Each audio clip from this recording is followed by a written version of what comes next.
Biological magnification of harmful chemicals. The successive increase in the concentration of some chemicals through different food levels of food chain in an ecosystem is called as biological magnification. It is also known as bioaccumulation. For example, harmful toxic pesticide used to protect crop manage to escape in the soil or in water bodies like ponds, lakes, and rivers, and these being non biodegradable are not destroyed and enter the food chain at the level of producers by absorption along with water and minerals. From producers, they enter herbivores. From herbivores, they enter into carnivores, and as they move up the food chain, they become more and more concentrated at each trophic level. In one case study, water bodies were found to contain 0.003 parts per billion of DDT.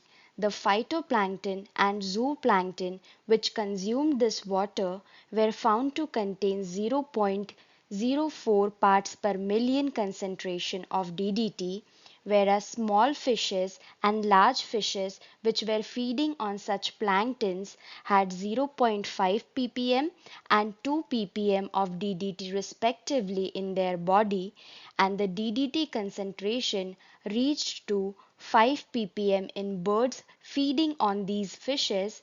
This shows that amount of toxic non-biodegradable substances increases with successive trophic level, and man being in the top of the food chain is going to accumulate the maximum amount of this harmful chemicals.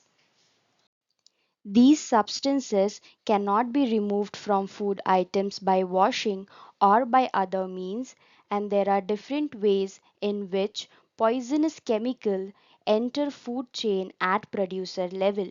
Here we have different food chain. Grasses absorb chemical from soil. From grasses, these chemicals move towards cow or goat. From cow and goat, it moves towards man. Then we have algae in pond, which receives chemical from water. From algae in pond, it moves towards fish. From fishes, it moves towards man. Again we can see DDT in water, the concentration is very less, that is 0.003 parts per billion, but in DDT in plankton we can see the amount has increased, that is 0.04 parts per million. In small fishes it has gone up to 0.5 parts per million. In large fish it has gone up to 2 part per million, and in fish eating birds it has gone up to 5 parts per million. This indicates that with increasing trophic level, the concentration of these harmful chemicals also increase.